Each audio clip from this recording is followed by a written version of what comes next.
Hello, welcome to another stream. How about that? How about that? So today is Monday, right? If I'm not mistaken. Today is Monday, that means today, according to the schedule, we are doing a code review. That's right. So what do we do on the code review streams? We usually go to my notification page on GitHub. And we address all of the pull requests and the issues that were submitted over the week. So it's a specifically dedicated day for doing that. So, and oh my god, that's actually, yeah, but yeah, we got a little bit of more since the yesterday, but these are just issues, but we're gonna look into them anyway. So, and yeah, so we don't really have that many things to address today, so I think the second part of the stream is going to be actually me going on the code forces and maybe solving some problems there in Haskell as we did on the previous Monday. I'm still logged in. I hope there is no like contest going on. The thing about code forces is that if there is a contest in place, you cannot go back into the previous like archived contests and solve anything there. I suppose this is because of the all of their resources being busy facilitating the currently running contests. Probably that's why. In any case, so we're gonna start with the code reviews and stuff. Hello everyone, hello, really glad to see you today. How are you doing?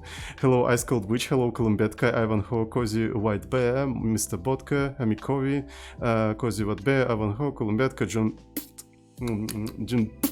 and Ivanhoe, Ice Cold Witch, Benny, Darshan, Larchest, hello, hello, hello. Welcome, welcome, welcome. How are you all doing today? So, let's go ahead and address all of these things. So the first pull request, is submitted to something. As a matter of fact, I think majority of them are submitted to something. And something, if you didn't know, is the name, or it's the code name of the game that we're developing on the streams every weekend. So you can find the source code of this thing. Hello, apparently potatoes. Welcome, welcome. Sorry that I missed you. So, and yeah, so this is the game, and we were developing this game yesterday, by the way. So yeah, let's take a look at all of these things that were submitted.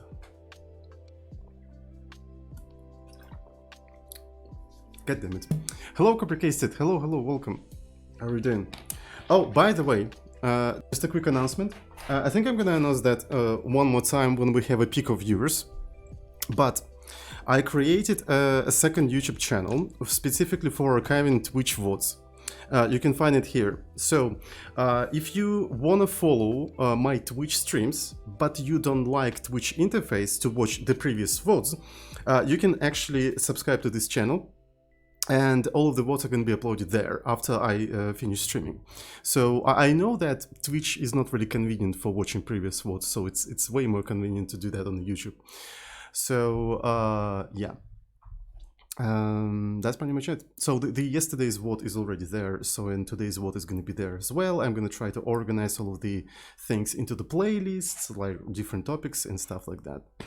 Vimeo channel when YouTube dies, I suppose. I don't know, because I mean having too many channels for archiving is too much work, so I don't know. Anyways, yeah, because I've been asked to do that for quite some time, but I don't want to upload VODs to my main YouTube channel, because my main YouTube channel for different style of content, and I just don't want to pollute it with Twitch VODs. So, because not everyone who's subscribed there might be interested in this kind of stuff. What's happened on OnlyFans? When I said that I'm gonna create OnlyFans, it was actually a joke, so I don't really want to create OnlyFans, I'm sorry. I'm not really into this kind of stuff. Alright, the first thing is submitted to something, and it's actually quite exciting. It's add MSVC build to CI actions. This is absolutely cool, because I wanted to have like a Windows build for this game for quite some time already, but I just didn't have an opportunity to work on that. And Kolumbetka, Mad Lad, actually slowly but steadily kept committing different pull requests to the point where we're gonna have like a MSVC build for this game.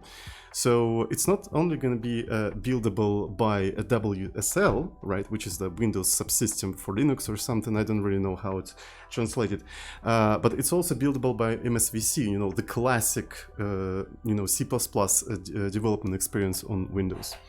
Right, because WSL is not really classic C++ experience on Windows. C++ experience on Windows is a little bit more brutal than that, I would say, because you have to deal with this monstrosity called MSVC.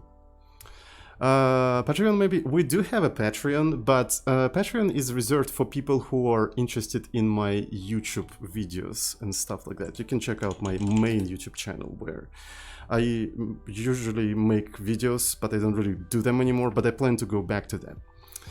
In any case, so everything seems to be building. Yeah, so we have a build for Linux GCC, Linux Clang, for macOS, and now we're gonna have a build for MSVC. Finally, my God, I'm super happy. And also many thanks to Cache, because Cache actually did the initial research on how to build something on MSVC. This is actually amazing. Yeah. By the way, if you never heard about Cache, check out his Twitch channel. He streams not regularly, but he streams sometimes. Let me actually, yeah. So, and he's very, you know, very hardcore C++ developer for Windows, right? So he knows Windows really well. And if you're interested in this kind of development, you might be interested in checking out his channel. He's like, yeah, he knows Windows in and out, and also, yeah, super cool. It's actually a super cool channel. And what he did, he actually streamed how he researched how to build this thing on Windows using MSVC. And he successfully did that. And a lot of things that Kolumbetka submitted here throughout the pull requests and stuff like that were from the Cache research.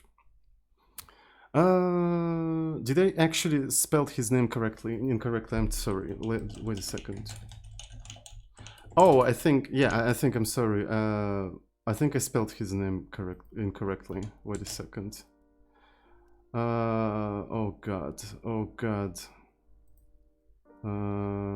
Just a second. I think here's his official name. Yeah, he's also from Russia. Yes. Hello, Dimitropales. Welcome to the stream. I hope I pronounced your nickname correctly. Yeah. Okay. So I want you to take a look at the log of the MSVC build, just to check what's going on there. So we also download SDL2. That's pretty cool. Then we build the game.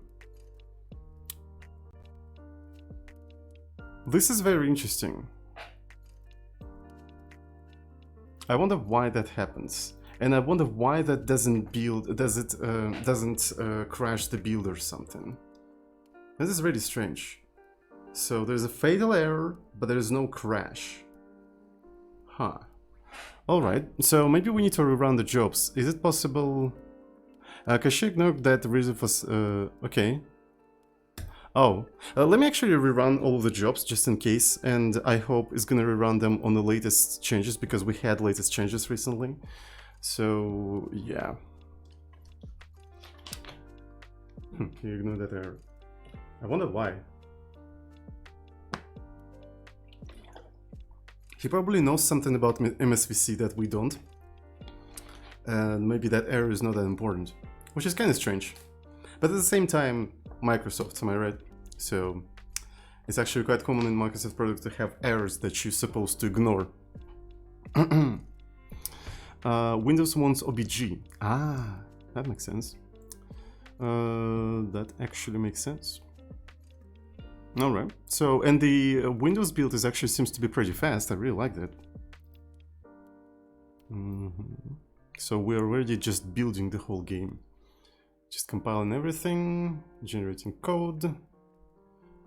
Hello Pentesticle, welcome to the stream. Today we're actually reviewing some stuff that was submitted to the, you know, Tsoding organization on the GitHub. So, and yeah, we're just going through the pull requests, through the issues, and addressing all of them. Everything seems to be okay, actually. So I think I'm ready to merge this pull request. Just a second. We're waiting for Linux. Windows build faster than Linux. All right. So what's gonna be the next one? We have like very strange conversation. People were opening some issues and then they were closing them. So, and I really wonder what is going on here. So I really want to look into that. Windows is better than Linux confirmed. I don't know, but I mean, so GitHub belongs to Microsoft now, so maybe they intentionally trying to make Windows look better by slowing down Linux. Who knows? I don't know what they're doing there. Anyways, in any case, we're ready to merge the pull requests. Looks good to me. Thank you for your contribution. Epic, absolutely epic. And let's merge the pull requests.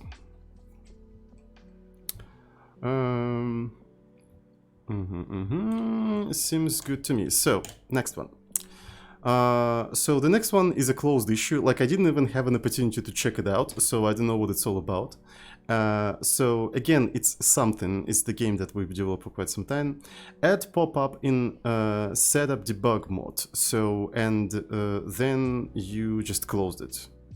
All right. So that means it's irrelevant. I'm gonna assume that it's irrelevant. What Linux distro is this? This is Arch. I'm using Arch.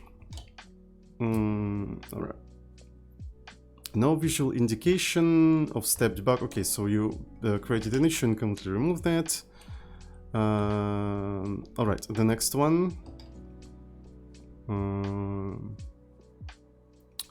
Fix warning. So it was submitted by Droka this time. Trying to compile with G++. Gives me the same. The number of reverts in this. Okay, so this pull request seems to be like borked or something. Alright, so and they decided to just close it and probably open another one. I see how it is. Yeah, it happens sometimes. Nothing wrong with that. Alright, so I think I know what it's all about. Introduce a limit number of consecutive jumps. To suppress the ability of jump indefinitely, we could introduce a system to keep track of the number of jumps and reset every time the player enemy touches the ground. Of course, with the system, we could define a different number of low jumps to each kind of golem as well. For example, an ice golem could jump twice more times than a traditional golem before touch the ground. I don't usually accept game play changes, but this one seems to be pretty simple, and that's pretty much what I wanted to have here. And also there is a difference between formatting, and this is actually my fault, right? This is actually my fault that there's, oh my god, there's so much difference in formatting. So why do I think this is my fault? This is because I believe that the problem of consistent formatting should be addressed on the continuous integration level. So essentially, I believe that on the build server, you just have to have a check. Is the submitted changes comply to the formatting style? If they don't, you break the build, and we don't even discuss that. So in my opinion, formatting should never be discussed in pull requests, like at all, because it's super easy to solve. Just add the check to the build server, and that's it. This is a solved issue. There is no conversation. We don't even talk to you until you fix the build, right? But I didn't make that step in the build, and here's the result. So yeah. But again, I tried to set up like Clang format for C++, and I don't remember what happened. It was really didn't work properly on GitHub for some reason. I don't know why. So, were you using Debian days ago? No, I was always using Arch since I was born.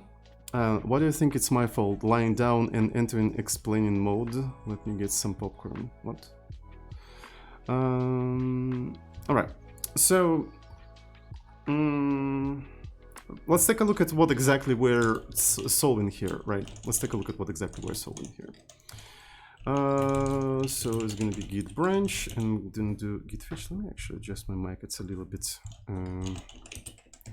inconvenient for me, uncomfortable for me. So I'm gonna fetch the latest changes. Also, I want to start TeamUX, and I'm gonna merge origin master. I'm gonna merge origin master, and this is the only change we have, the change in the build server. All right, so let's actually rebuild everything. Let's take a look at the game and see what exactly we're solving. All right. So it's taking some time because I have a potato laptop. So usually on the modern computers, the whole game builds pretty fast, but since I have a pretty slow computer, it's just not always fast. So the thing about this game is that you can actually have an infinite amount of jumps, right? Because we don't have any sort of check. So you can jump as many times as you want indefinitely. So yeah. And I didn't really. Oh, we even tunneled through the floor.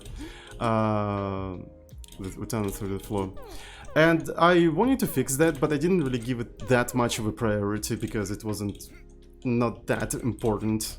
But yeah, so somebody decided to address that, and let's take a look at how exactly they addressed that. So what I'm gonna do, I'm gonna grab their repo and just look at their changes. No fall damage. Well, this is because nobody implemented it.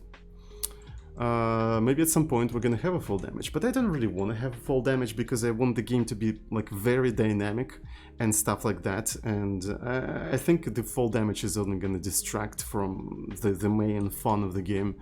If we ever gonna have a fun in this game, I don't know. So I'm not a game developer, I don't even know how it's gonna turn out. So let me take a look. So something, and I'm gonna just grab their remote and see how it goes. See how it goes. Okay, so I actually want to open Emacs and yeah, add the remote there. It's gonna be something. Add origin. Okay, there we go. Nah, wait. I have to add. Oh my god! One more time. Jeez. Alright, so the remote name is that, and then that, and there we go. Cool.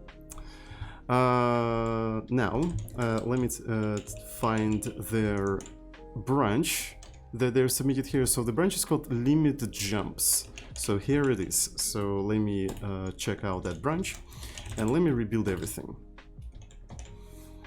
Let me rebuild everything.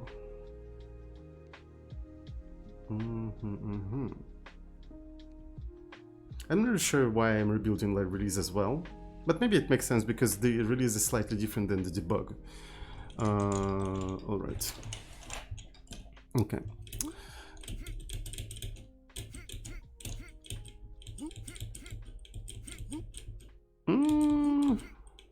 So yeah, it seems to be like a general mechanism, right? Alright, looks good to me, I suppose. I guess I'm gonna merge it even though it's a gameplay changes, but I did plan to introduce these changes anyway. So, and the changes are introduced in a way exactly as I wanted them, so count jump and also max jump, like max allowed jumps. And for different sort of entities, you have different kind of things, yeah. Anyway, so let's go ahead and merge that. Looks good to me, but keep in mind that not all of the gameplay changes that you submit I'm gonna actually accept. This is actually like sort of an exception, which is like I don't mind that, like looks okay. But if something's significant, I probably won't merge it because I have a very particular vision for my game. Yeah, so I want to implement it exactly the way I want it to look like. Okay, looks good to me. Thank you for your contribution. There we go. And we're gonna merge this pull request. So on top of that, I think we need to create an issue for setting up the formatting. Right, for setting up the formatting. Do we even have something? Formatting. Okay, we don't have it. All right, so let me quickly do that. Set up formatting check step on CI. and we're gonna say it's derived from this particular issue. Right. So, and I'm gonna assign it to myself because that step consists of not only setting up the continuous integration step, but also going through the whole code base and updating it. Right. And I want to do that myself to make sure that everything looks exactly as I wanted. So, yeah, thank you. Thank you so much for the contribution. And let's move on, I suppose. Let's move on. So the next one is submitted to Vodus. Plots submitted some changes that don't build for some reason, and I wonder why. So since the bucket is GNU tool, it doesn't come with the default. Okay, so these are changes to you know, make it possible to build on FreeBSD. For instance, I appear to be related to my PR dump cores on my machine as well. Very strange. Okay, wait a second. That's really strange. Use fetch instead of wget. Dump score. What exactly? Ah, I know what it is. Yeah, so essentially the BTTV didn't work for quite some time and we couldn't download any BTTV emotes. Let me actually go there. So, and I'm gonna quickly create a separate window and I'm gonna rename this one to something, and that one, how do you switch windows? I don't remember. Yeah, this one is gonna be Vodus. Yeah, there we go. So I should be able to switch quickly between different windows and stuff. Hello, Chromosan Drift. Hope I pronounced your name correctly. Welcome to the stream. We're doing code review right now. All right, so let me go. I think I have some changes in the Vodus. Yeah, I haven't finished stuff in the Vodus. Maybe I'm gonna address it on the next Vodus stream. Pronunciation perfect. Okay, thank you. All right, so let's actually fetch the latest stuff and let's see what's going on there. All right, so it's actually the latest stuff. And I want to rebuild everything from scratch just in case. It may take some time because Vodus is a little bigger than something. All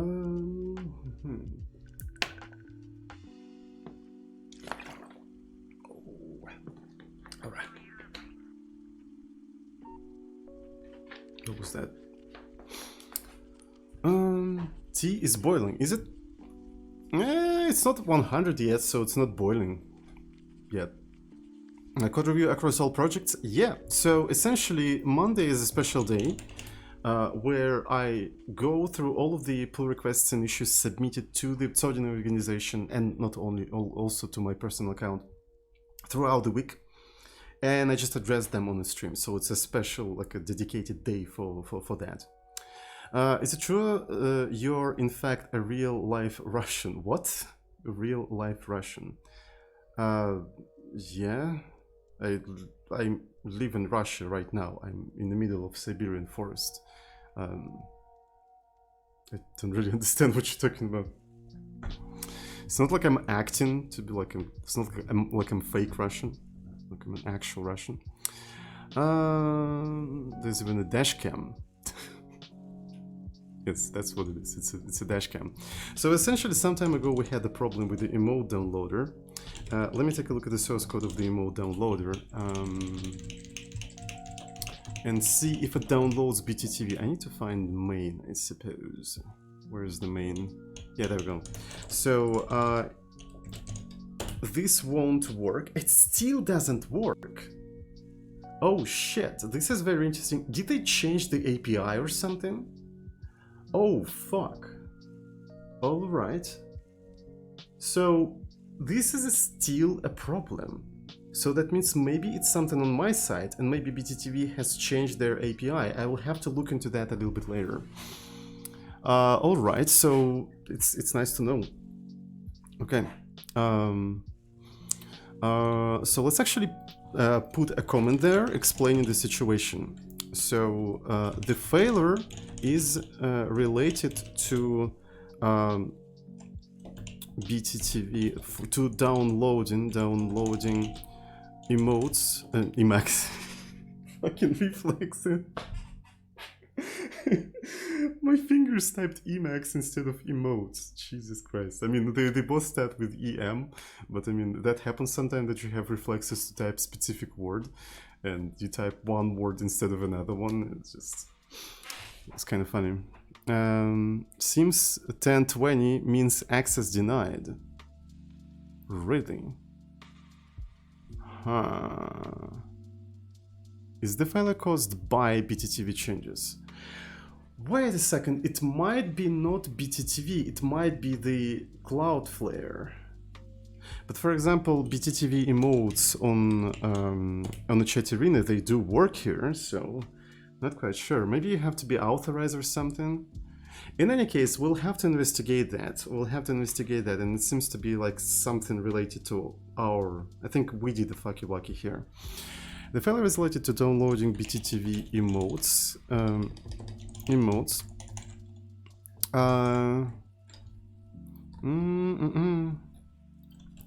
And it's been around for almost a week. I'm starting to suspect that something changed with the way you have to access BTTV API. We need to investigate that. Alright, so let's create a separate issue for that, for investigating that.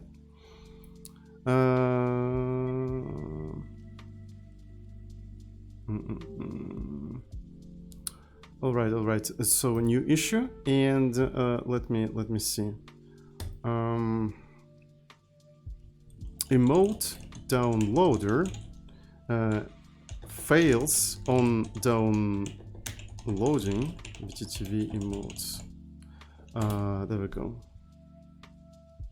Yeah, I'm aware about the bitrate issue. I'll look into that a little bit later. Thank you. All right, and I'm gonna actually refer to this thing to investigate that. Created a separate issue for that. All right, so let's quickly do that.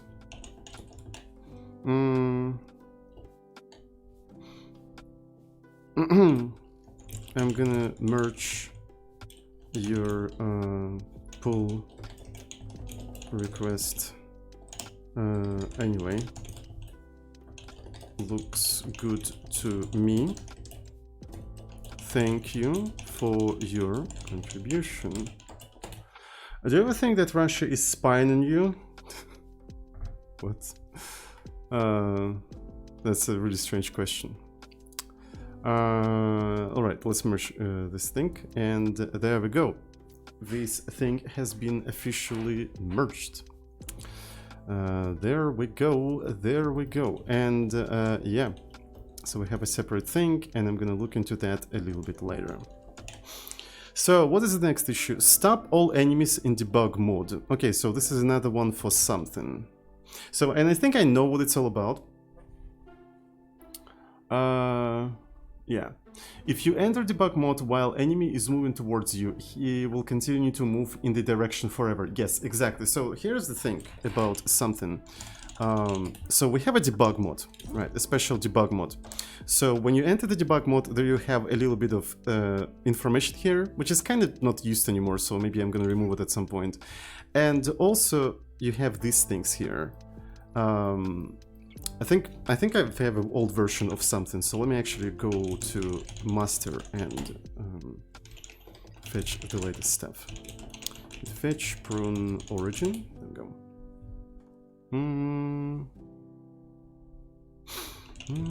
Merge origin master.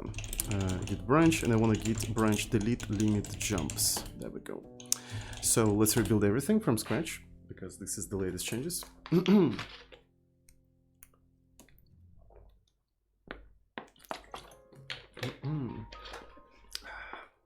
By the way, for people who just joined, I recently created a new YouTube channel where I'm gonna archive all of my Twitch VODs from now on. The reason why it's a separate channel is because I don't want to mix up my Twitch streams with the content I do on my main channel, because it's kind of a different content. So that's why it's a separate channel. So yeah, from now on, after the stream is finished, I'm gonna take the VOD from Twitch and upload it there, so you have better experience watching the VOD, right? Because I know that experience of watching previous recordings on Twitch is actually kind of subpar, and a lot of people were asking me for quite some time to start uploading to YouTube, and I finally get around to do that. So yeah, check out the channel and follow it if you want. Or how do they call it? Subscribe. Yeah, so that's what they call it. All right. I thought archive was spelled archive. Yeah, classic. A lot of people think like that. And also echo is supposed to be pronounced like echo, right? Alright, so let's take a look. Probably that's the problem with BTTV. So BTTV randomly stopped working on Chrome. But I'm not using Chrome, that's what's interesting about it. Alright. So what are they talking about? Okay, so it's a message from Knight himself. Knight is a developer of BTTV as far as I know. So around Cloudflare removed our domain from their SAN SSL certificate, causing all connection to BTTV servers to start failing because the certificate appears invalid. Unfortunately, I think Cloudflare resolved. Okay, I see. And that happened on October 11th. It's actually been quite some time ago. Yeah, that's really interesting. Okay, thank you for letting me know. I'm gonna add that to the issue that we just reported. Thank you so much. So there's another pull request. Is that mine or is it somebody else submitted it? I don't remember. Yeah, it is mine. Okay, so oh yeah, I should probably merge it. Files. Probably related. Thank you, John Puft, for the link. Thank you. And also, yeah, I just realized that I have my old pull request on Vodus, which basically synchronized FPS in the preview mode. So I think I should merge it already, because I didn't merge it because of the error, and I was hoping to investigate it later. But since we created a separate branch for all of that, I don't think it matters that much. Oh, but I also created a to-do here, so that I probably... to-do is already reported, so I don't have to worry about it. Alright, so it says 1020 on my Firefox 2. Did you try to the GH client? I hear issues and PR management is easy. No, I haven't tried it. Thank you for suggesting. Maybe I'm gonna try it one day, but I don't know. Like, I already have like a well-established workflow.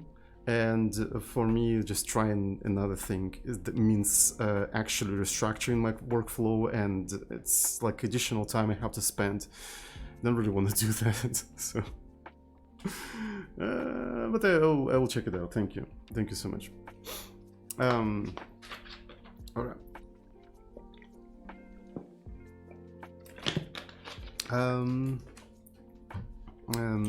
The CI fails because of the recent issue here. So where's the recent issue? Where is the recent issue? 146. Yeah, 146. I'm gonna merge it anyway. All right, and let me merge that. So yeah. There we go. Cool. Delete the branch. Also, it's kind of like a little bit of my fault, because I think the CI should not depend on these kind of situations, right? Maybe we should cache the emotes and, well, but on the other hand, downloading emotes on every build is kind of a good test phase, right? So we're also sort of testing our emote downloader, and I think it's a good thing. So yeah, but there's also a problem with that. Sup9, welcome to the stream. Hello, welcome. So yeah, we're reviewing the code. We are reviewing the code. Now, what do we have? Stop enemies. Yeah. So we're reviewing the thing here. We're reviewing the thing here. So let me actually try to reproduce that problem. Let me quickly try to reproduce that problem. Origin. So yeah. So what's the problem essentially? We need to find a room where we have this platform. You know, the room with the face or whatnot. Yeah, the room with the angry face. So, and here's the thing. So we have a special debug mode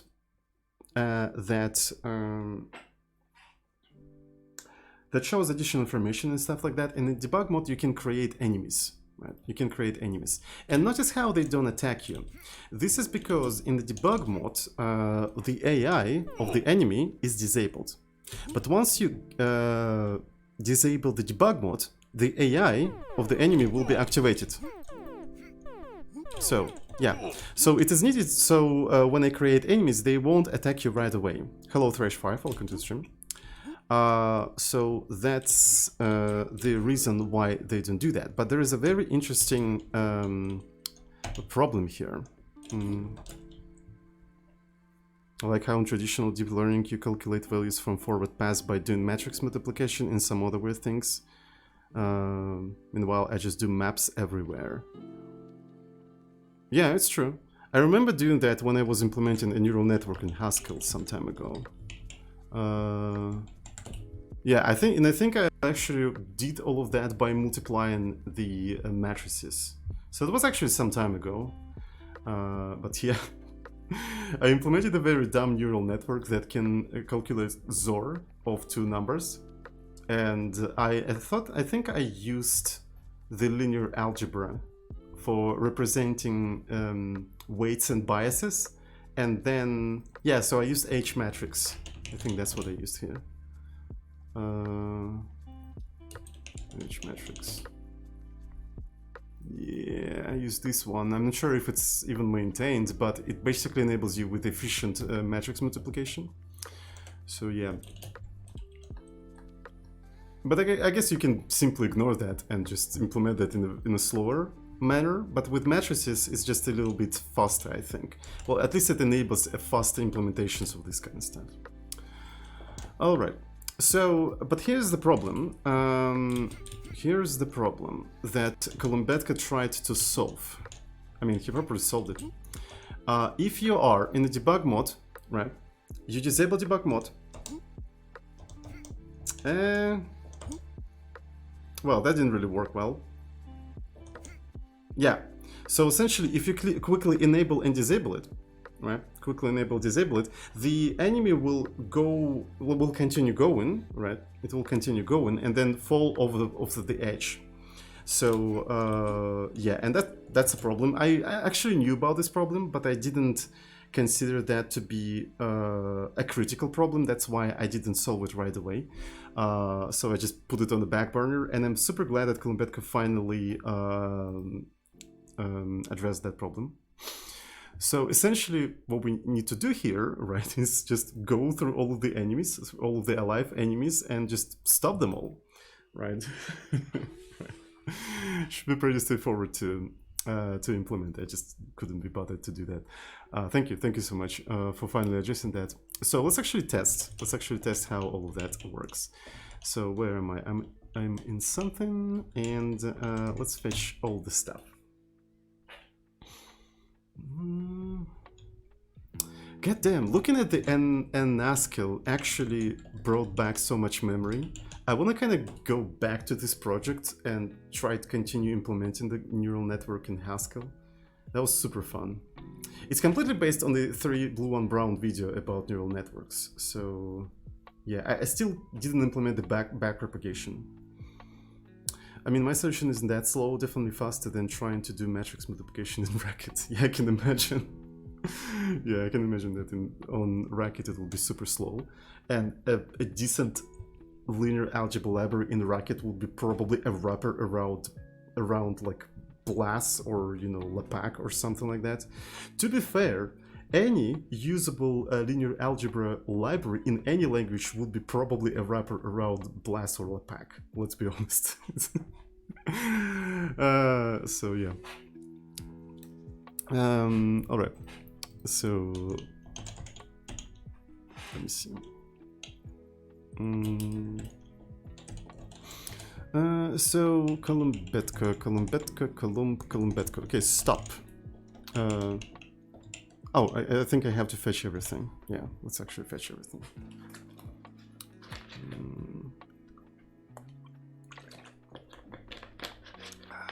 So are we fetching anything at all? Have we been fetching anything? Yes, we do. Nice. It's just I have too many remotes. Yeah. And I don't remove them because just in case I will need them because somebody may submit something. Yeah, so let's create a stop. And let's recompile everything. There we go.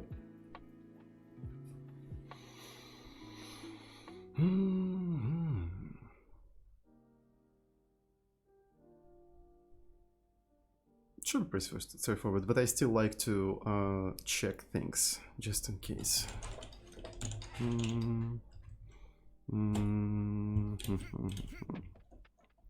So let's find the room with the angry face. Here's the room with the angry face, and I'm gonna quickly disable and enable debug mode. Works. Perfect. Works perfectly. Thank you. Thank you so much.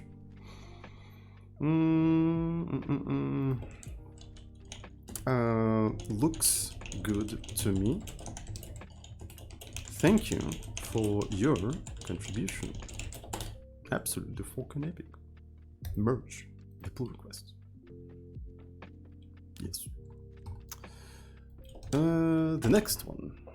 Okay, so I think we addressed all of the pull requests so far. So the only things we have are the issues. So I suspect this one is about closing this one, right? Because it's not needed anymore. Yeah, cool. Thank you. I do agree with you. So I basically forgot to close it. Basically forgot to close it. All right. So the next one, color of the particles don't change after the fall. Okay, so this is some sort of a bug. And let's see. I saw upper.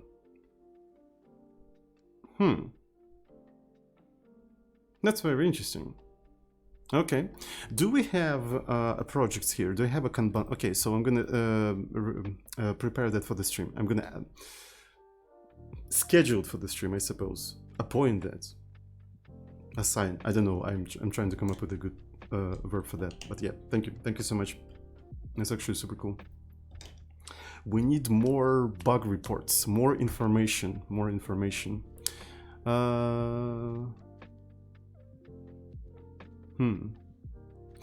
Camera limit don't update mouse position in the world.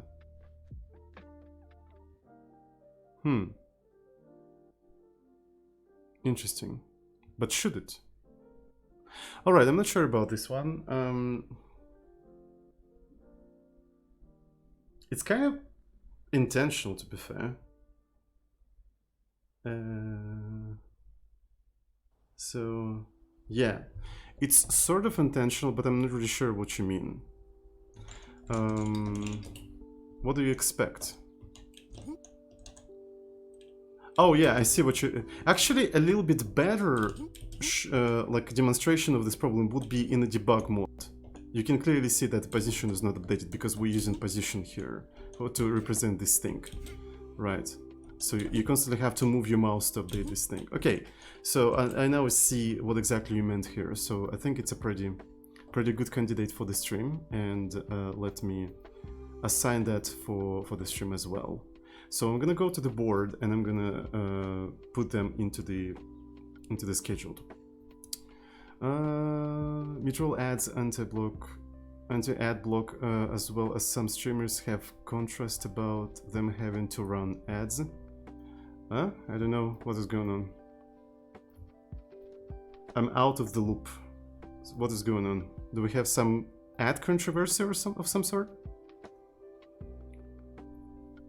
Oh, ad wars on Twitch. Midroll, anti-ad block people. Oh my god. I think it's been around for ages. Like, is it something new? All of that's been around, you know, as long as Twitch existed. What are you talking about? No, I don't understand.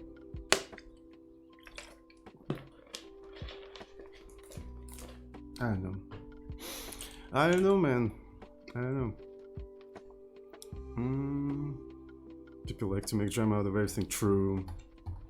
Absolutely true. Alright, I think we addressed everything, boys and girls. I think we actually fucking did. So, and that means we're going to the second part of our stream, of today's stream. And that is gonna be, you know, going to the code forces and just solving some shit in Haskell, by the way. Right. So, can I merge origin master here? For some reason I want to clean everything up. And yeah. So what we need to do here, we'll need to update the project.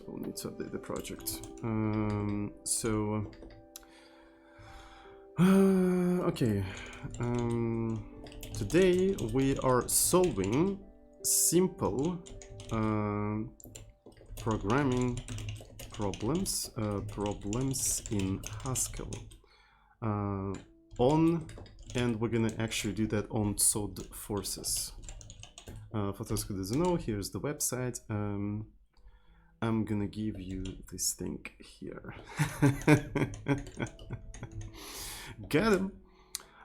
So update project. Okay. So yeah, I really like how Dark Reader couldn't actually adapt this logo because the website is supposed to be completely like white and bright. So, and also we need to update the title. Solving simple code forces problems in Haskell. Right, so I just updated the title, and I think I want to make a small break before I dive into this thing. Luckily I already logged in, so it should be alright. Right, I'm gonna make a small break. I'm going to pee and refill my bottle of water and stuff like that, you know, the usual stuff. And we're gonna try to solve something. Probably simple, like, I usually get stuck on very difficult problems and it's not that interesting to watch probably. But something relatively simple should be interesting, I think. I think something relatively simple should be interesting. Alright. So, let's make a small break and you guys have fun.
Yo, what is up, everyone?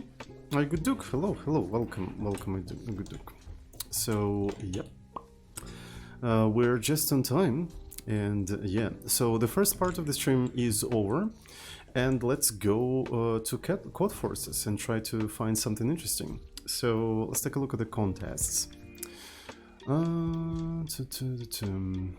So, these are the scheduled contests, so they didn't really happen. So we have 3 hours before a contest starts, and in that case we won't be able to actually use archive. So I hope, yeah, it's not gonna be that bad. In any case, so I'm gonna go with Division 2 or Division 3, right? So I'm not gonna go into Division 1 because I'm too dumb for this kind of stuff. But we can try to solve one of these things, like array rearrangement. 9,000 solutions seems pretty reasonable. I think I could manage to do that, so let's take a look at it. So for those who want to solve this thing here, here's the problem that we're going to try to solve. I'm pretty sure I never solved it, but we'll see. Someone was complaining about ads on Twitch. Yeah, I mean, people always complain about ads on Twitch. It's Twitch. It's a classic Twitch. Cheers.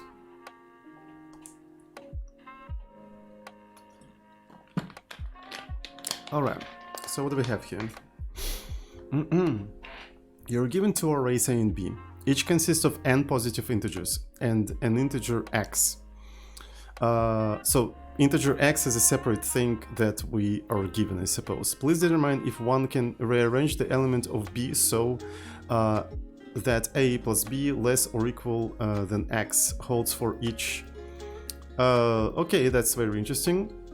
So, and the size of a single array is 50, and the value of x is that. Alright, this one is interesting. Less or equal than that.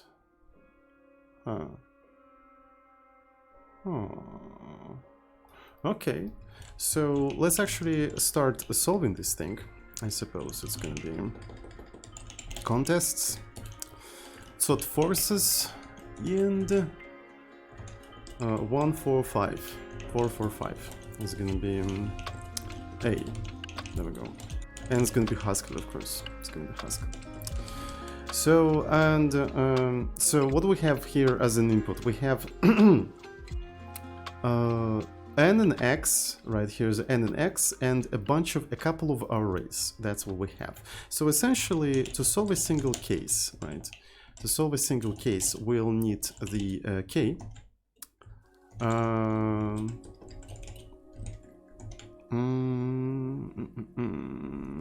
It happens? You mean Haskell or something else? I'm not really sure what you're talking about, I'm sorry.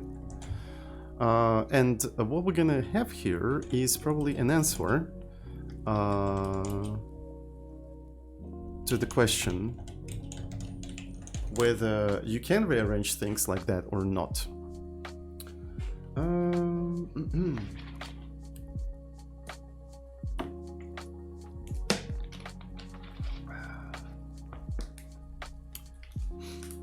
To be fair, maybe you can actually solve it in a very greedy manner by basically sorting all of the arrays and maybe reversing some of the arrays. I'm not sure if you can do that greedily, but yeah.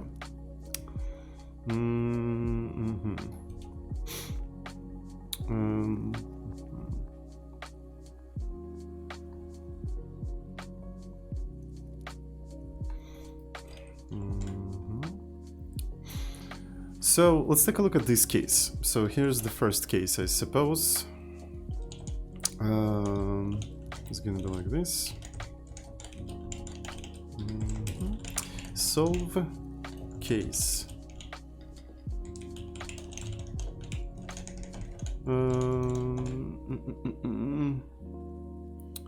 So an x in this particular situation is equal to what? To 4, right?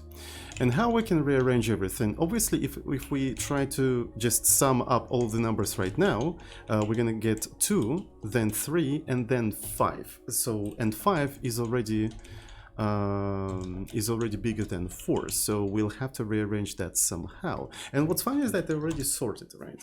They're already sorted. So maybe if one of them, Firefox is possessed, strange. If we reverse one of the arrays, the result is going to be 3, 3, and 4, and that is possible. And that is possible. But I'm not sure if this particular idea is going to work in any case. Right. Because what essentially we're doing when we sorted array one array, then we reverse sorted another one. We're always summing up as the smallest number with the biggest one, right? So it's a very greedy solution. It's a very greedy solution. What's interesting is that if the biggest number plus the smallest one does not add up to x, is bigger than x, that means it's straight up no. So I'm thinking that maybe that could work. That could be a pretty valid solution. So I need to come up with a counter argument for that.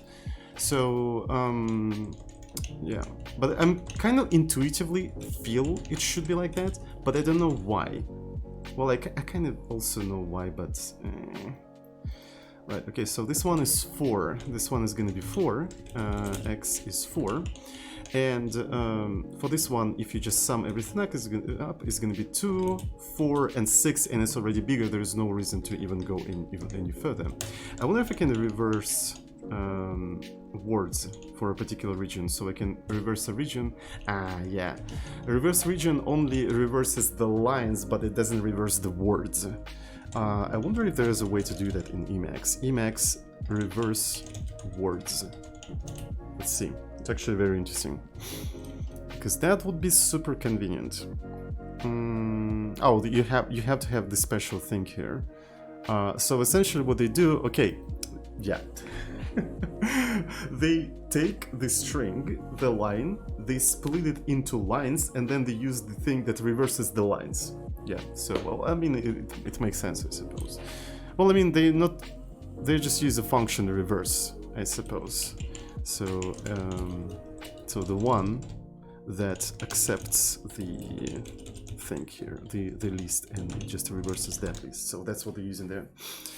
In any case, so I'm gonna just, type it myself, whatever. 3, 2, 1, and in this case, the best scenario still doesn't add up, right?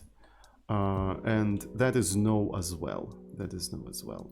Okay, so my wild guess is that what we have to do for this particular problem is, so here's the x, here's the a and b. We have to sort a, right? So this is the first thing. Then we have to sort B and reverse that thing. And then we have to zip them together, right? And then we have to check that none of those numbers are bigger than x. All right, so we're going to do something all less or equal than x. So, and that's going to be the solution.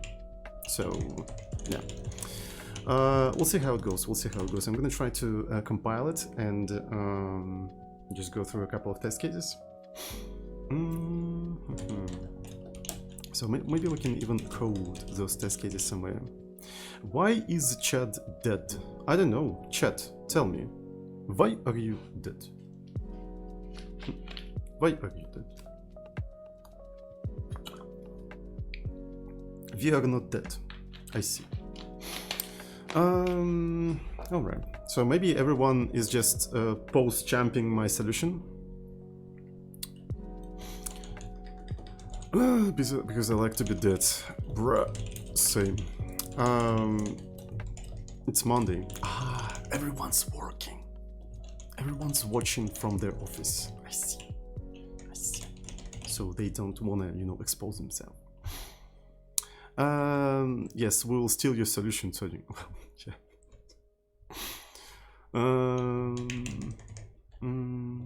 I guess not a lot of people speak Haskell. Well, there's nothing special for this particular solution. So you have array A, right? And let's actually assign it like that. So here's the array A, and let me make it a little bit bigger, just a little bit. 1, 2, 3, 4. So here's A and here's B. So we sort in A. Unfortunately, it was already sorted, so it doesn't make any fucking sense. Data list. There we go. We sort in A, and why are you not working? Ah, this is because this is dead. Right. Just like myself. Sort A, and then we do sort B. But notice how we also reverse the sorted B, right? So we have sort B, but we also reverse it. Don't mind the fact that they already sorted. They may not be sorted. I just, randomly copy pasted some stuff. So after we did that, after we took sorted A and the reversely sorted B, right, we're gonna zip them with a plus separation, which basically takes two lists, and for each corresponding element it applies the separation on them, so it's just zips them. I don't know how to represent, like, zip them. And there you go. Here are their corresponding sums. So, and then what we do, we check for each element whether that element is less or equal than, let's say, like 4. And it's false, right? Because all of them are 5. So that's essentially the whole thing, and I just want to test it out. Rooty Fund subscribed for 5... Eva, exactly. Yes, Eva to you too. Thank you so much for 5 months of a tier 1 subscription. Thank you, and welcome to our epic competitive programming club. How about that? Are you an epic competitive programmer? Sound effects are too loud. I'm sorry. So I'm gonna actually just bring it down a little bit.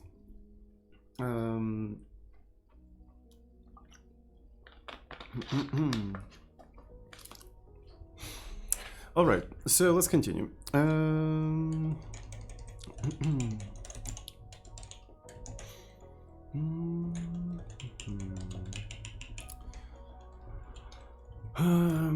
So yeah.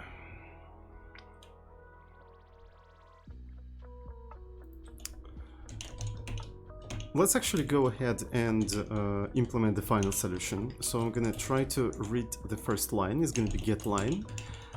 So we get the line and we just read it. There we go. We have T test cases. After that, I need to have control monad. Control monad. There we go. Replicate M. So essentially what this thing does, replicate M, it takes a particular monad.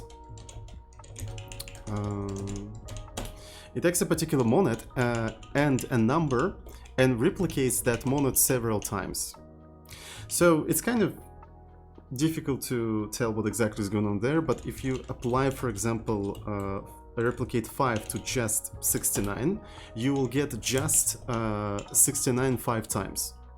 So why would be that, like, useful? Like, it's usually useful for different kind of monads. Specifically, in our case, we're gonna use it for the IO monad. So imagine that you have a get line, right? If you call get line, it performs a side effect, meaning reading the input from the user. So I'm gonna say hello, right? If you replicate this monad 5 times, what's gonna happen? It's gonna actually call get line 5 times. It's gonna do 1, 2, 3, 4, 5, and after 5th time, it will collect all of your input into the list, right? You see, you have a single action. You can replicate that action n amount of times, and you will get a list of n results of that action. So that's basically what it does, and this is what we're gonna do. So essentially we have a test case. the first line of which is the amount of the test cases, right? So we read that amount of test cases and then we replicate an action read case, right? So we essentially read T test cases. So, and then we'll have to implement a read case. And we'll see what we're gonna get there. So a single test case is essentially X, right? It's X, then the first array and the second array, right? And maybe we're gonna, in a function solve case, we're gonna accept exactly that triple just to simplify things around, right? And we're gonna, of course, pattern match all of that, right? So it's just a little bit easier to work with. Because then I can just call read case and just then take the result of that function and shove it right into the solve case and get the result. Okay, so that makes sense. Right, and single test case consists of 3 lines. The first one is the size of the array, and then X. We can throw away the size of the array, but we need X and the 2 arrays. X and the 2 arrays, so let's actually do that. So it's going to be do, and I'm reading the first line. So it's going to be get line.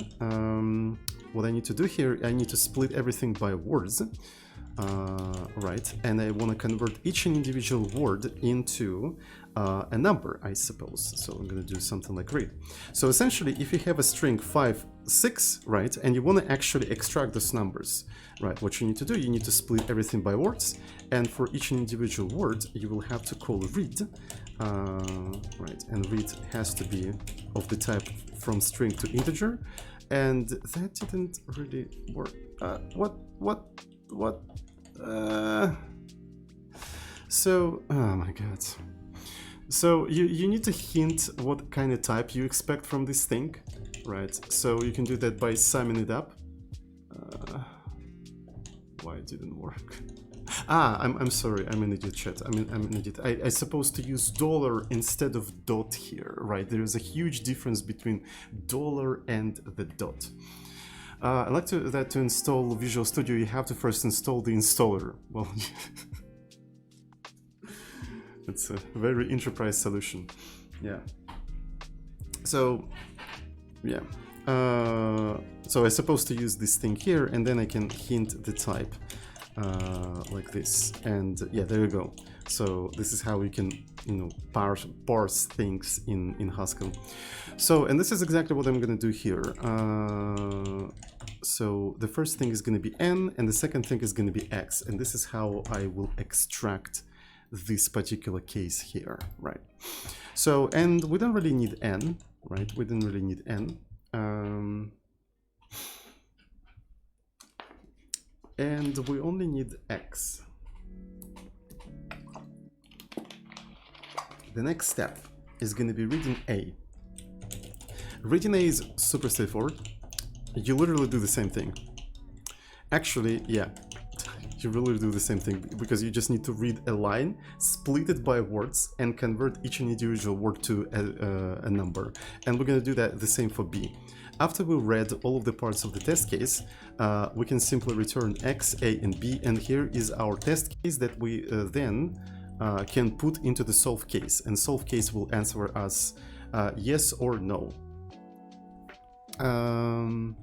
So what's the difference between dollar and dot? The difference is actually very interesting. I think I explained that difference several times, but I can try to explain it one more time. Essentially, if you're new to Haskell, you probably like saw Haskellers using these two things, and it's absolutely unclear when and how you're supposed to use them. But here's the secret: you don't need to use them to write Haskell code, like at all. Just ignore them. Just give the function definition. Well, yeah, but the problem is that you need to learn how to read the function definitions, so they're not particularly useful. So I can give the function definition. I think this one is something like this, right? So this is the definition of the dollar operation, and something like this is going to be the following. I'm not sure how exactly you define it, but I suppose you can define it like this. Oh, you actually defined it. Okay, so I see. you actually defined it. All right. I didn't really look into it. But the problem is that if you don't understand how to read Haskell, it's not particularly useful for you. Right. So what a lot of Haskellers do, they develop an intuition on how to use them. Essentially, they solve different problems. So the syntax of function calls in Haskell is super simple. So in classical languages, how do you call a function? You call a function like this. Right. So this is a classical function call in C++, in Java, JavaScript, Go, Python, you name it. All of the modern languages use that syntax. Everyone is familiar with it. Haskell is using slightly different syntax. So to call function f with arguments x and y, you have to do something like this. That introduces a number of problems. Right. It also actually introduces a number of advantages that make sense within functional programming paradigm. So it makes currying, for example, super easy, right? But ambiguity becomes an issue. How are you supposed to do something like this, right? YZ. Well, you will have to actually do it like that, right? So Ramon subscribed at tier 1. Oh my god, thank you so much for tier 1 subscription. Your first subscription, according to what I see here. Usually Chaterina says for how many months you've been subscribed, but it seems to be the first one. Thank you so much for your first subscription, and welcome to our epic Haskell club. Yeah, welcome. Hello Droko, welcome. So, and the more functions you have, the more your code in Haskell starts to look like Lisp. So imagine that you have something like x, and then you have f1, then you need to apply f2, then you need to apply f3, then you need to apply f4, then you need to apply f5, and that actually grows very quickly, and that is not particularly convenient. Replace f with g, x with y, and g with o. What?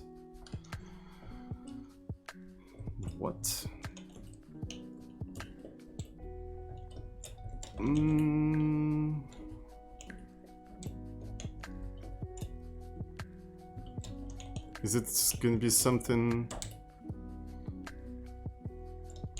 Ah, I see what you're doing. Okay.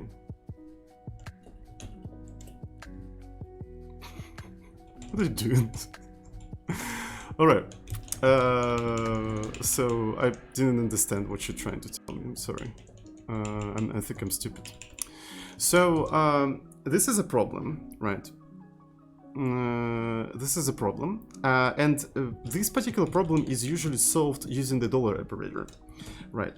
So with the dollar operator, this expression will look like this: f4, f3, f2, f1, x. So you see, you don't have to have parentheses anymore. So the problem with parentheses is that if you want to add another function call, you will have to do like that. You will have to add parentheses here, and then go to the end of the expression and add it here, which is quite inconvenient, and you can actually get lost in these parentheses. And I actually did, so I think I didn't put enough parentheses here, yeah. So with this situation, to add another call, you just have to do like this, and there you go. You can think of a dollar as reversed operator, like pipe operator. A lot of, I suppose, Elixir developers or a Camel developers, maybe ReasonML, are familiar with this kind of operator, which enables you with doing something like this. So we have a variable, then you pipe it into a function, then you pipe it into another function, and so on and so forth. So this is essentially that, but reversed. So yeah, this is the intuition of using dollar operator. So, and we can go back into the definition of the dollar operator, right? So we already discussed that the dollar operator is defined like this. So it's an operator. Yes, it's an operator that takes the left part and applies it to the right one. So what does this mean? In this situation, it takes the left expression and applies it to the right one. And what is the right one? It's an expression that takes the left one, the left operand, and applies it to the right operand. And what is this expression? It's an expression that takes the left operand and applies it to the right one. Essentially, it builds up this parenthesis structure for you. So that's basically what it does. Yeah. So, but again, if you don't have this kind of intuition for using dollar operator, you don't have to use it. Just don't use it and just ignore it. But building up this kind of intuition on using the dollar operator would be super useful for you, because you will be able to write a code that is easy to maintain and extend and so on and so forth. But this is only the dollar operator. Hard target 4, subscribe. Cool. Thank you. I'm really glad that you think it's cool.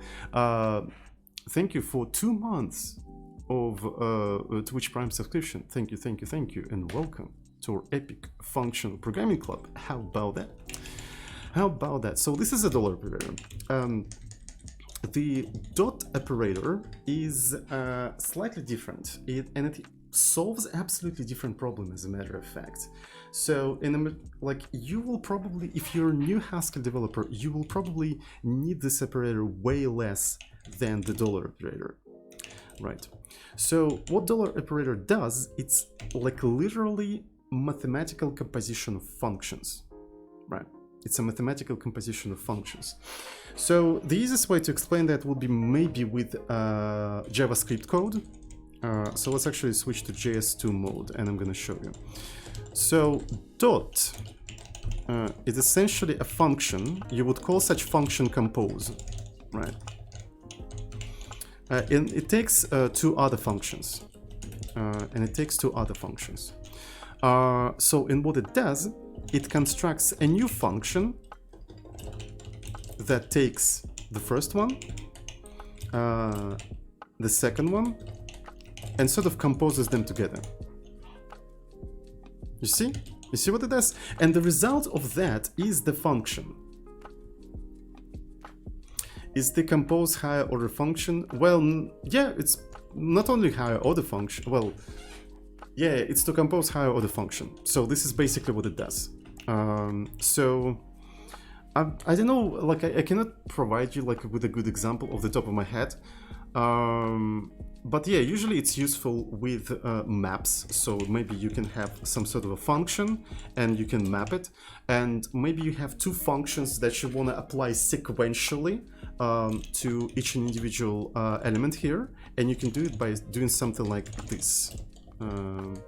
Is JS the standard notation now? Well, it's not, but a lot of people are familiar with it. So if you do something like that, I think it's going to be equivalent of doing something like fg1, fg2, and so on and so forth. So that's basically what it does. You see? You see my point? So if you have something like this, it's going to be just g, right? It's g1, g2.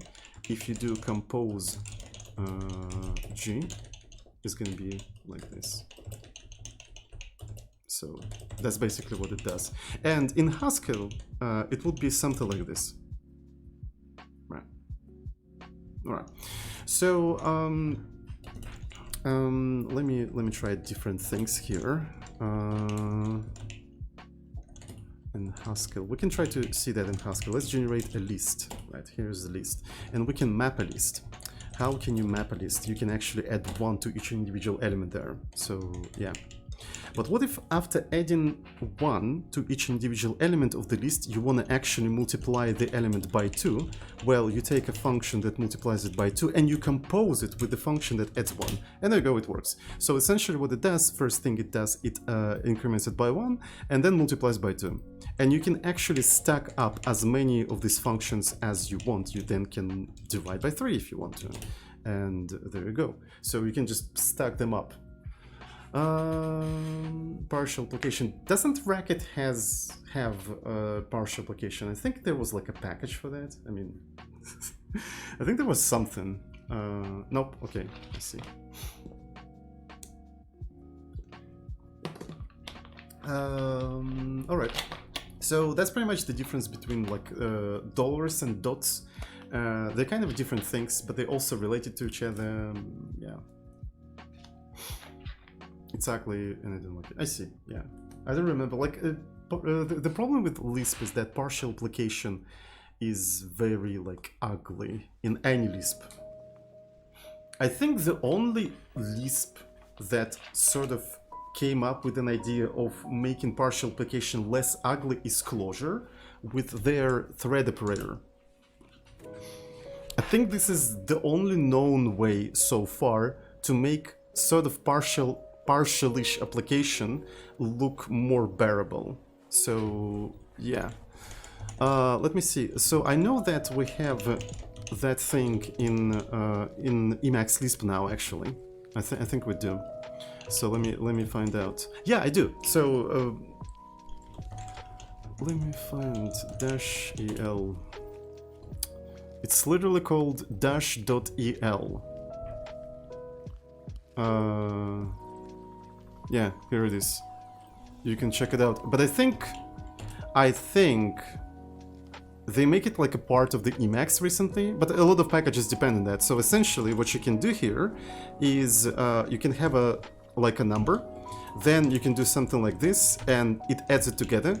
Then you can multiply it by something else and it does that, and it basically you can thread the element through each function application. Sadly, in Racket, partial application is very problematic because people use a lot of keywords and optional arguments. Ah! Oh shit, I see.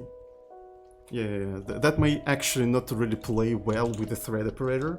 But for those who doesn't know, essentially what this thing does, it's a macro that transforms this entire expression into the following form. So it takes the first argument and adds that argument as the second element of the second expression. So it literally takes this thing and puts it here, like this. We can actually remove that. So, and it repeats that several times. So then it takes this thing and puts it here. And here is the resulting expression, right? So yeah, that's pretty much what the thread operator is all about. So, and I suppose to have something like that in Racket is actually problematic because of the special keywords and stuff, yeah. I actually never used the thread operator in Racket, so I don't really know what kind of problems you can have there, but we can take a look at that. Racket thread operator. Let's see. Threading macros. Oh yeah, okay. So you can have something like that. It's actually have a tilde as a body of the error, and you can thread that element through these functions. So yeah, and here we go, a little bit of like a partial application niche thingy. So have you tried this one? Goddamn, I couldn't actually copy paste it. Yeah, it could be useful. Sounds like something useful. And also there's like several versions because the first version adds the previous argument to the first element, but sometimes you want to have to add it to the last one. So oh, it's used for the types. I see. Yeah, it makes sense. Makes sense. All right, very cool. So we need to solve the problem. Yeah, I completely forgot. So I got completely carried away with the Rust and functional programming apply and compose.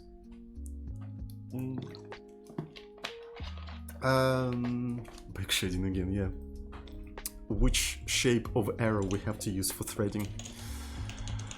Alright, so I need to go back to the thing I'm solving here. And it would be funny if it doesn't work. I really appreciate it. Sorry to derail the main... don't worry about it. It's just... the main content is actually done for today, because I don't really have too many pull requests to review anyway, so this is sort of like a filler content. Reverse threading operator in Rust. That actually sounds interesting. So using Rust macros. Oh shit, it sounds like something feasible, to be fair. Wait a second. Rust threading operator.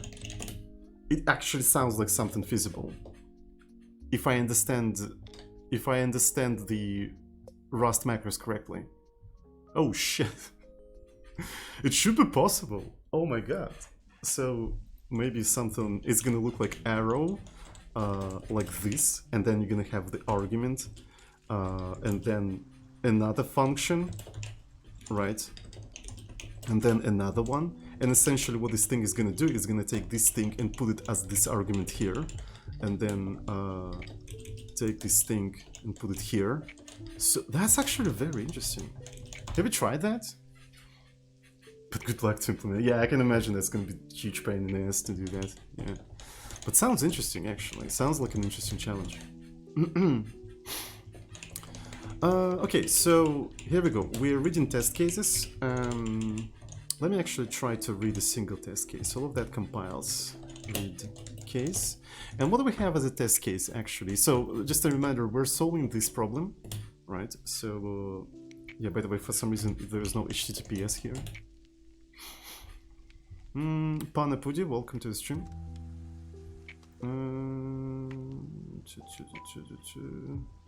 So this one is going to be 3, 4, 3, 4. Then we have 1, 2, 3. Then we have 1, 1, 2.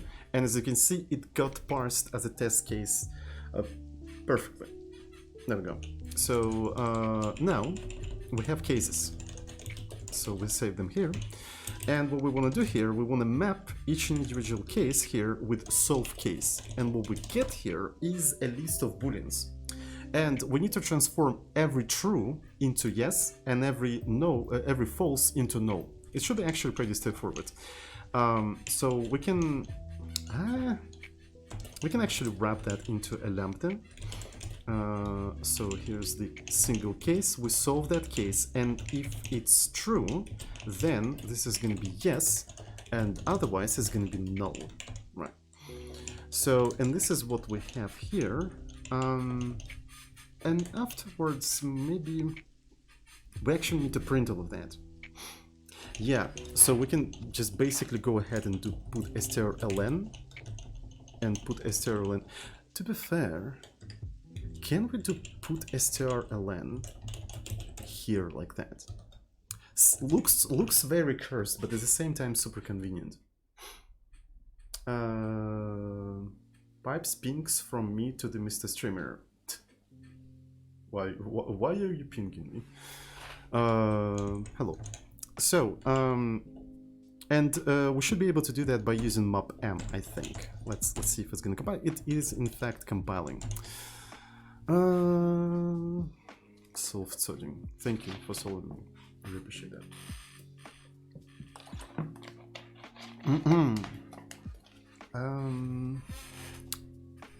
So I need to test that. So I need to grab the test case and see if it produces the expected results.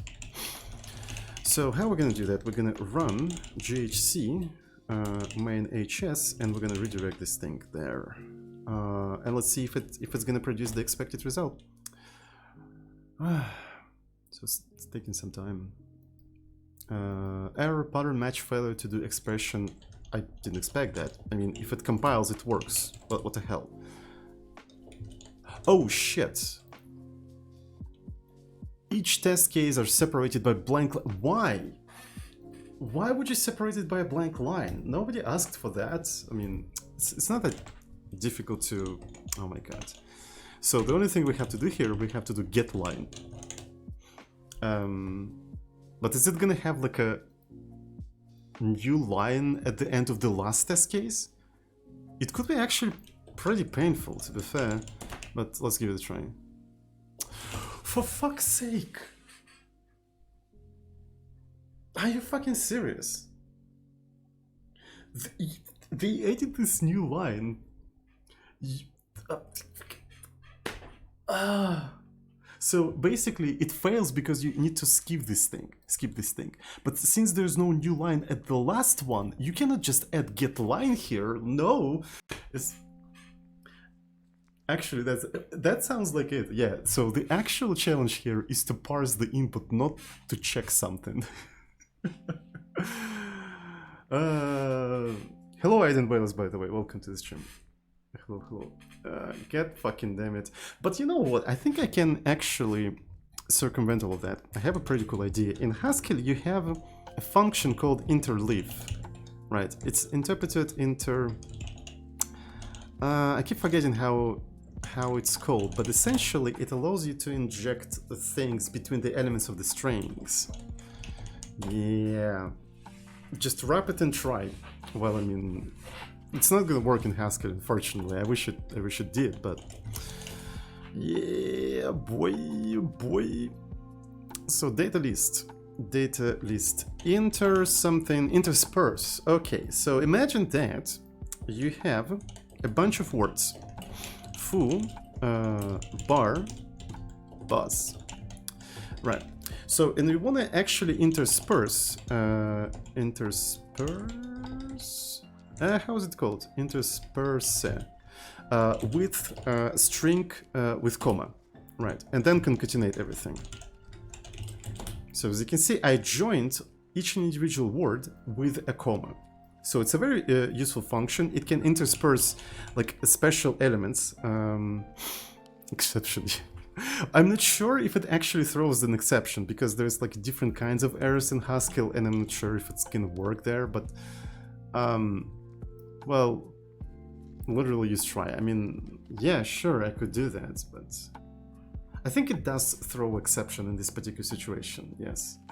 But I want to actually do that properly. I mean, I want to do that properly, I'm sorry. So let me quickly try to do that properly. I mean, in Haskell you have like a data constructor that is called just.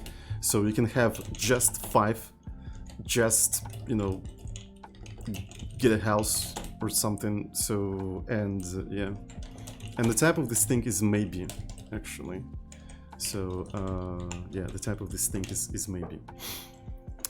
All right, so I want to use intersperse because I think I have a pretty cool idea with all of that.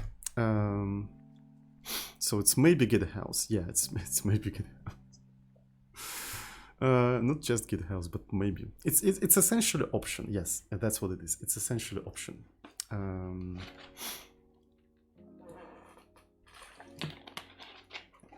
So essentially, what I want to do. Oh boy. So we have an action called a read case, right? Read case.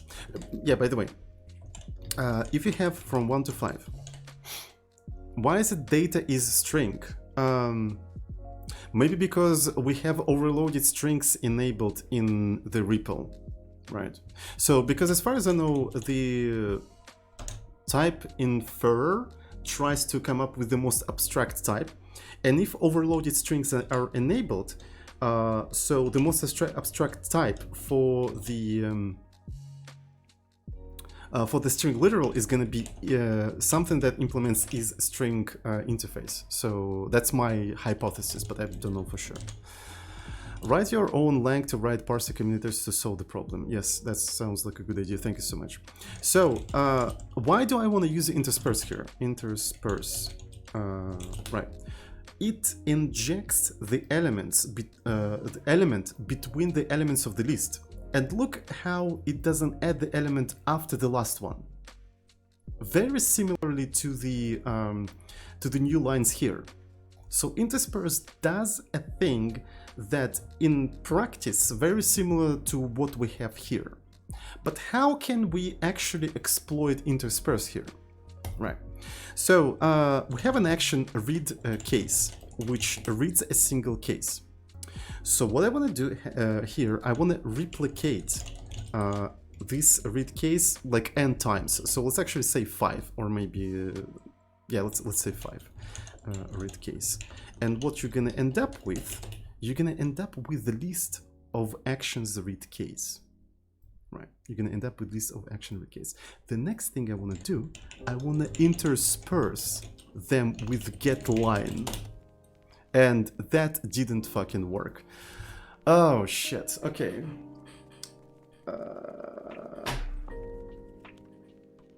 So because get line and read case, they return different type. Yeah, they return different type, unfortunately. Replicate M is not gonna work in this case.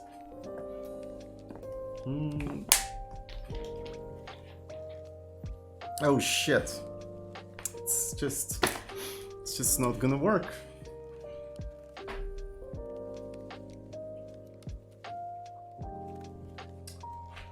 I wonder how can we... Oh my god, this is like an actual challenge. Jesus fucking Christ. I wonder if we can use applicative situation here or something. Oh my god.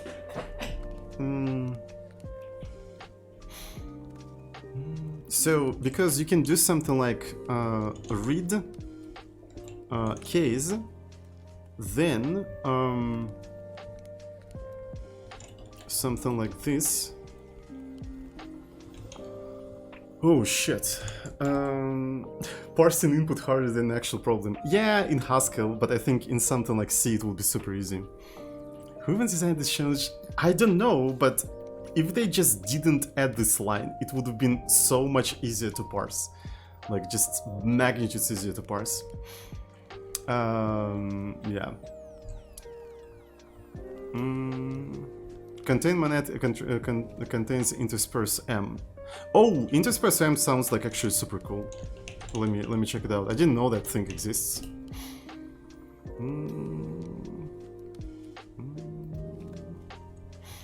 Intersperse M. Oh shit. Oh, it's a third-party dependency. The problem is that we can use third-party dependencies in this thing.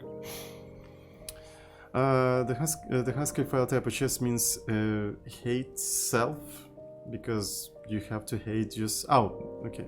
Yes, that's true. Check the latest one. Oh, no, they all are not... Wait a second. GHC package, list all. Or how we do list? Help. I don't remember how you... I think it's just list. Okay, GHC package list. Not lit, list. Monad control. No, it's not a part of that. I didn't think so. I don't think so. No, I don't think so. So we'll have to come up with all of that ourselves. And you know what? I want to make a small break. I really want to pee.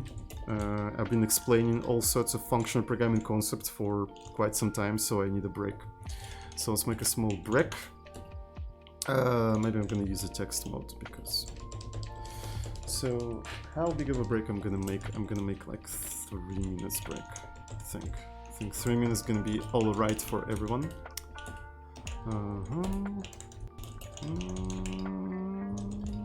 Alright, let's make a small break, and you guys have fun.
Alright, I'm back. How's everyone doing? So, I have an epic idea, chat. I think I/O is alternative as well, is it not? Oh shit.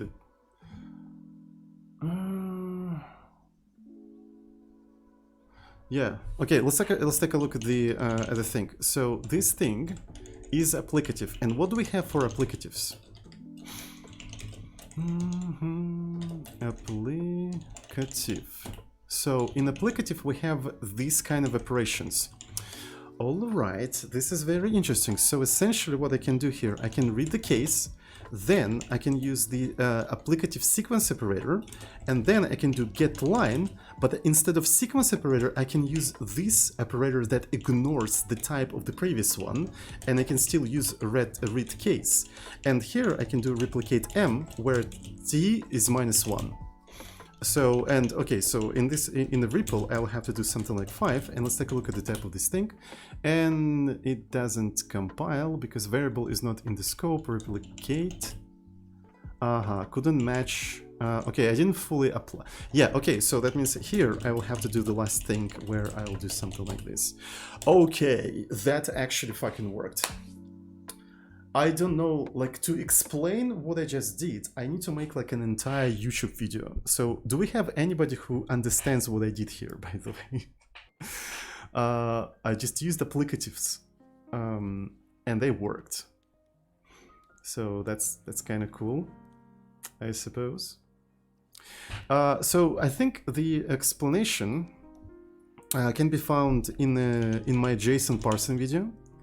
Yeah, there we go. So I made a video about JSON parser. And I actually explored applicatives there, and I actually used this kind of mechanism there. But I used these operations on my own monad. So, but this time I'm using it on I/O. I'm using it on I/O. So if you want to understand a little bit more on what exactly is going on here, I recommend you to check out that JSON video by JSON command. It's actually very interesting. So, but that could be the solution. That could be the solution.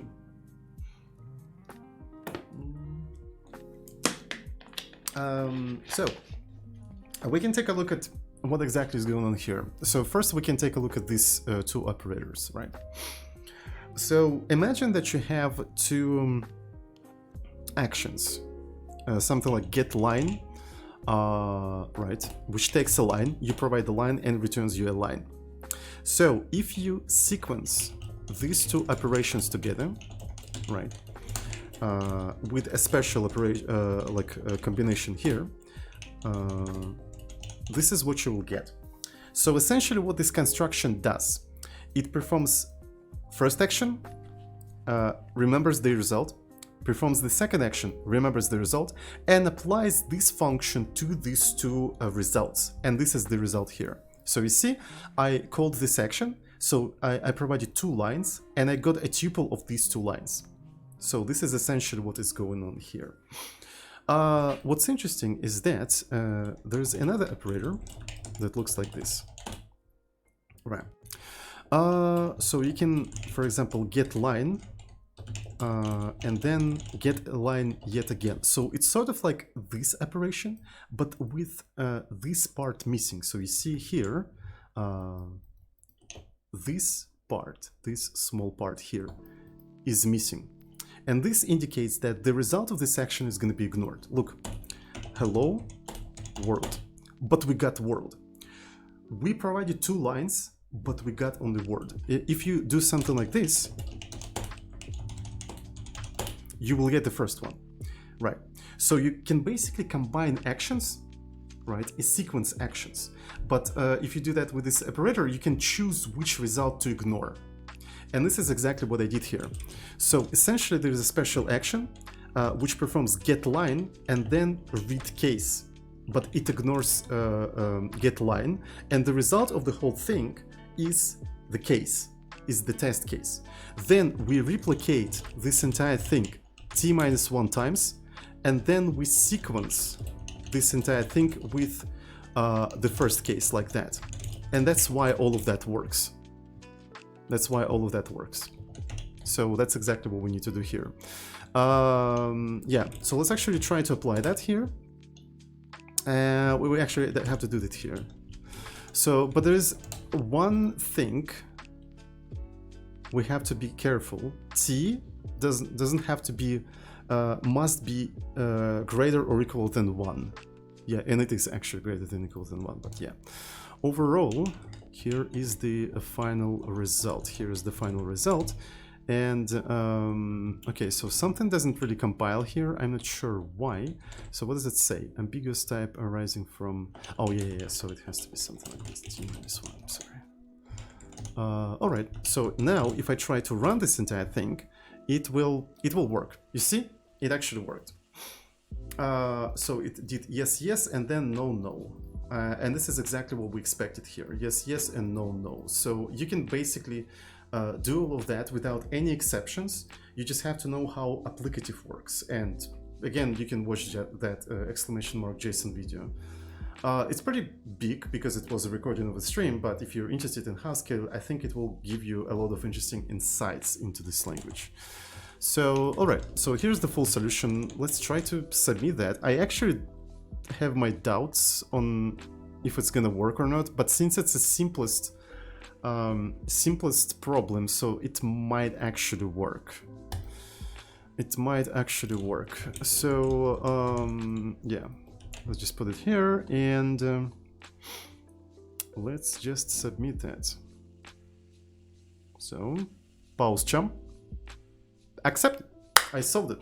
There we go. It was actually simple. So, the idea of this problem was to take the first array, sort it, take the second array, sort it by reverse it, and then zip them together and check if the results are not bigger than X or something like that. Oh boy, so I wish it could solve more, but I feel already tired because I was explaining all of that. So I think I want to make today's stream a little bit short. I'm really sorry. I just don't really feel well today. So yeah, I guess that's it for today. I'm sorry. So tomorrow's stream is going to be a little bit longer, I promise. But yeah, thanks everyone who's watching right now. I really appreciate that. Have a good one, and I see you tomorrow. Tomorrow, according to the schedule, we're gonna do a Rust stream, right? So we're gonna program in Rust. Also, just a reminder that I recently created a channel where I'm gonna upload all of my VODs from now on. So the recording of the stream is gonna be available there as well. So yeah. Also, check out our schedule stream. Here, and also check out our Discord server. So yeah, thanks everyone. Thank you everyone for watching. Today was a fun stream. Unfortunately, a little bit short, but yeah, I'm a little bit tired today. So yeah, see you all tomorrow. Love you all. Mwah.